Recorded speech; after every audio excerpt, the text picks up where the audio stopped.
Hello, good afternoon. It is Leslie McGill, the Saddle Doctor. So today I'm going to talk about the difference between a qualified saddle fitter, a certified saddle fitter, a trained saddle fitter, and a saddle rep or a saddle specialist. So there are many ways to become a saddle fitter, and the reason why this is because it is not a regulated profession, meaning that in Canada, or probably anywhere in the world really, anybody can call themselves a saddle fitter.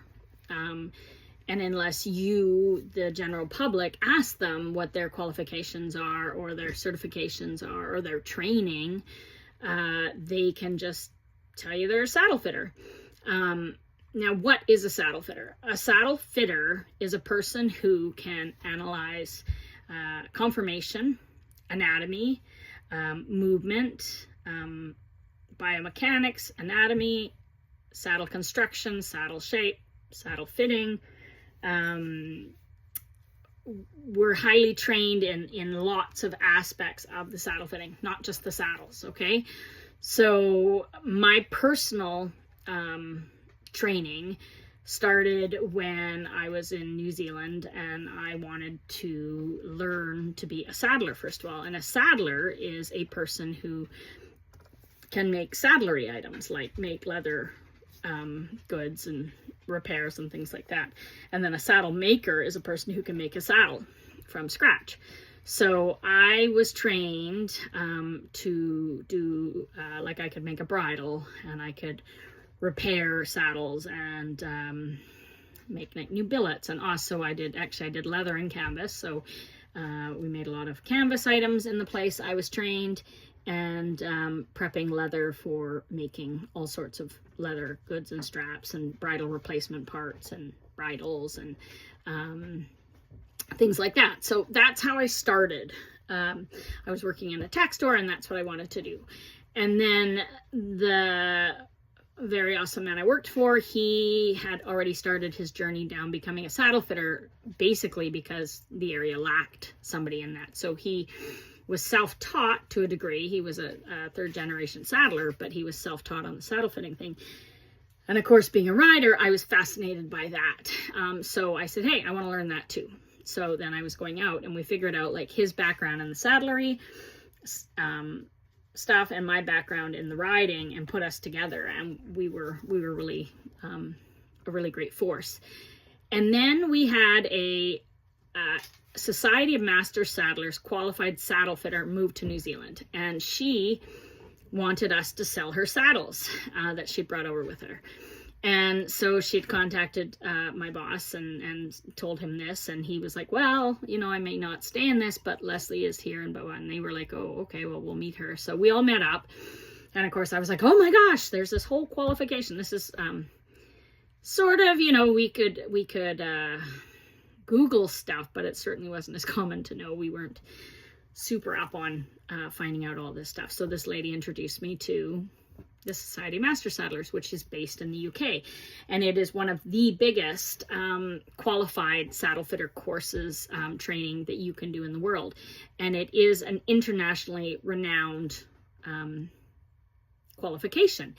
And what that means is I am a professional. I am professionally qualified specialist in saddle fitting. So part of that is you have to do an apprenticeship. So for 3 years, I worked underneath this lady, and I learned saddle fitting, and I did practical.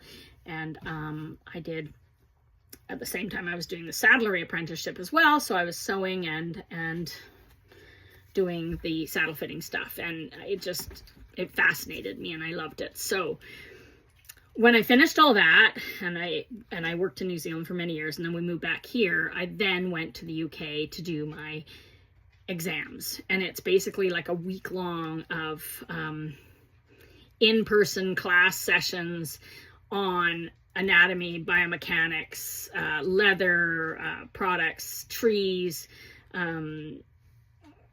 conformation, anything, like everything. And then it's, I think, a 2 or 3 day exam which is practical and written, and it's intense, and the failure rate's 50%, and then you have to go back and do more training and studying and all the rest of it, and then you come back. So I passed it, and I became qualified. And then once I was qualified, that's it. You're good to go. But part of that qualification comes with, I have to do a certain number of continuing education every year. There is refresher courses we are to attend, and they don't all have to take place in the UK. Some are online. I do a lot. I go over to the UK and to Europe, and I attend courses on all of these things. Lots of anatomy, gait analysis, biomechanics, big courses that are designed for equine professionals, often put on by vets, or a collaboration of vets, breeders, anatomy experts. Just it's incredible. I love it. I love the continuing education. We have to log our hours that we do, and then each year we have to certify our membership again every year, and then we come out with I'm an overseas qualified saddle fitter. So this is on my vehicle. I am the only one in BC. I think there's 5 in Canada. Okay, so it's pretty intense, it's expensive, and it's very time consuming. And anyway, that is what I've done. Now, according to, if you Google this and try to figure it out, my qualification is a professional qualification. Okay, I can call myself a professional. After that, it is not. And it's super unregulated, like literally. I spent the afternoon sort of Googling stuff to figure out how could I become a saddle fitter. Well, I found many, many, many online courses. That's it. Watch some videos, things like that. And then I could walk out and go fit your saddle to your very expensive horse. Also, we have, so there's brand training. So certain saddle companies like Schleza, DK, to name a couple, do like in-house training, and they are heavily trained in their own brand, but they're also heavily trained in saddle fitting in general. So not so bad, but very trained in one brand.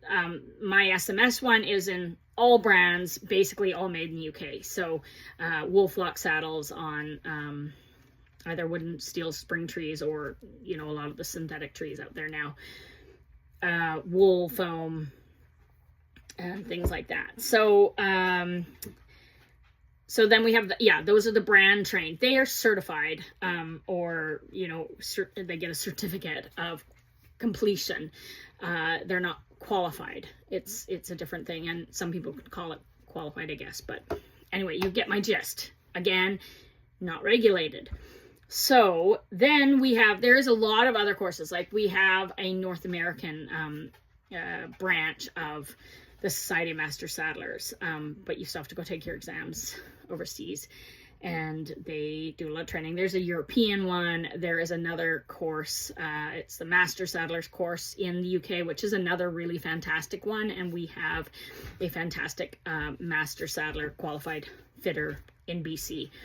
And that course is very intense as well, and they do a lot of saddlery skills. So pretty cool. I did saddlery as well, but I would really I should do some more intense saddlery stuff. So I think of myself as a mechanic, not a car maker.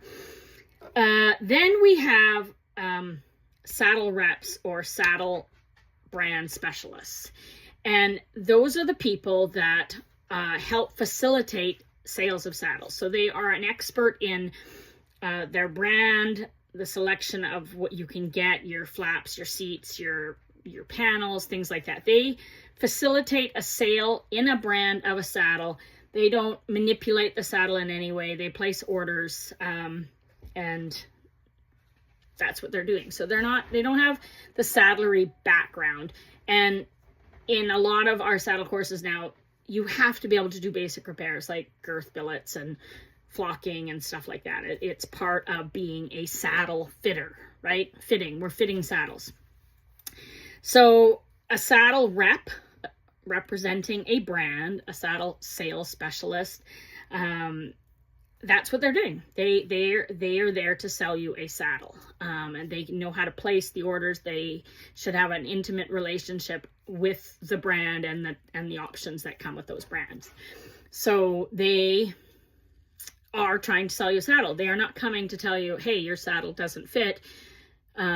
Here's what I can do to make it fit. They're coming there to sell you a saddle. Okay. Now, those people literally can have a lot of training or very little training, or just get sent a bunch of saddles because they said they're saddle fitters.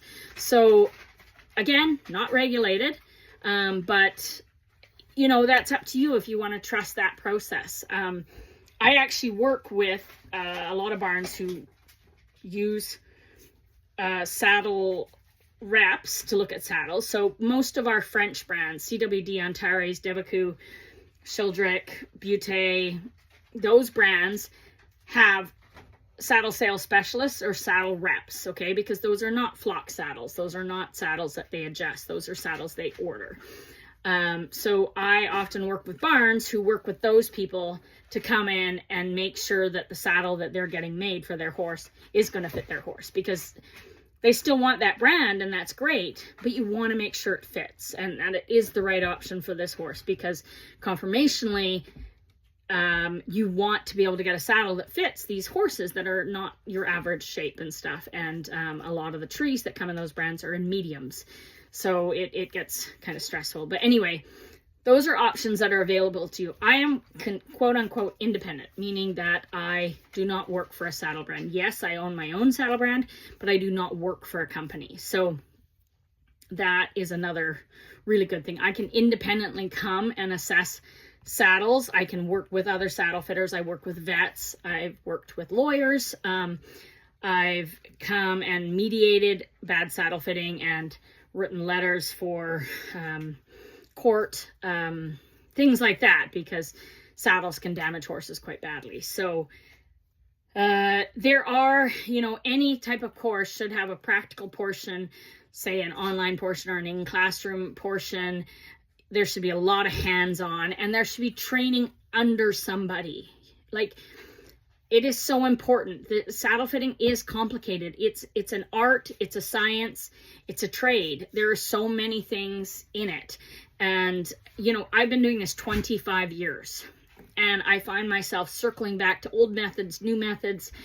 I keep things, what I call in my toolbox in my head. I'm like, okay, remember I did that 10 years ago to this horse and it worked, or I did this yesterday, or oh my gosh, look at what I learned today. Because horses, people, saddles are all different, and I'm constantly learning. So 25 years of experience is a massive amount. I've saddle fit in New Zealand, the US, Canada, and I've been flown all over the place training saddle fitters. I spent, quite like 10 years when I first got here training saddle fitters with a big saddle company in the States. So, you know, I've come at it from so many aspects, and I'm happy to work with other people, because I'm not picky about saddles, as long as they fit the freaking horses. That is so important to me. It has to fit the horse. And when they don't, and people don't understand what they're getting themselves into, is when I get frustrated. So when you have, or you're going to book a saddle fitter, please ask the questions. What is your training? How long have you been doing this? Are you qualified? Are you certified? Do you have references? Was your saddle fitting training just with a brand? You know, just so many things. And ask the questions about the saddle. Hey, if I buy this brand new saddle, what happens if it doesn't fit in 6 months? That noise is the puppy growling. What can we do for it? If it's not flockable, if it's French brand saddle, it has foam panels. Okay, that saddle is what? $6,000 to $10,000, and it's not adjustable. It's not adjustable by me. It's not adjustable by the sales reps. A lot of those times they have to take the whole saddle from you and send it to France, or in some cases down in the US, they have places that they can do some of these changes, and they're going to change the panels, the entire foam panel on the bottom of your saddle gets taken off and replaced with thick in the front, thin in the back, thin in the front, thick, you know, like they try to make these panels that are cookie cuttered fit your horse. Okay, so please ask the questions, because nothing makes me more sad than when I see on Facebook somebody advertising their brand new CWD or Devacoo for sale, and they tried it and it didn't fit their horse. It took 6 months to come in, blah, blah, blah. Okay, so that is what I wanted to explain tonight. What is the differences? And please ask your questions. No, one of the things that irks me a lot is when on Facebook particularly people say, hey, looking for a saddle fitter, can anyone recommend one in the Lower Mainland? And there's a list of like 10 names of people that it plops up. And I've been here in BC, 18 years saddle fitting, and of this list I might know half of them. And then there's all these new people, and I think, who are these people? And I Google them, and there's no information. There's no information of what training they've had. I've never heard of them. What are they doing? And the best is that it's like, oh my gosh, so-and-so, they're the best. So-and-so, they're the most knowledgeable. So-and-so is fantastic. So-and-so has the best personality. Like, what are you looking for in a saddle fitter? Because I can tell you, I don't have to like my car mechanic. I just want to know that he knows what he's doing. I don't have to have an intimate relationship with my doctor, but I have to know she's a really good doctor, right? Like, so just please be aware and go in with your eyes open in these situations, because it really is sad and you end up at such a loss of money. And the easiest thing to blame is the saddle. But the animal is who takes the result of these sorts of poor choices. So please educate yourselves, do your homework, figure out who people are. And when you go to recommend somebody, at least be able to say what they've done. Don't just, oh, they came out and they were lovely, so they're the most knowledgeable. Or they're the best. What does that mean? Who's the best?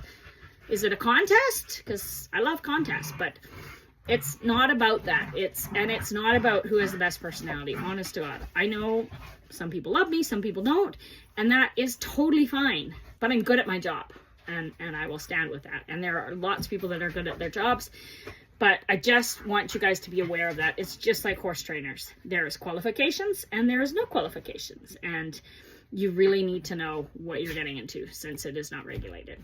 Take care.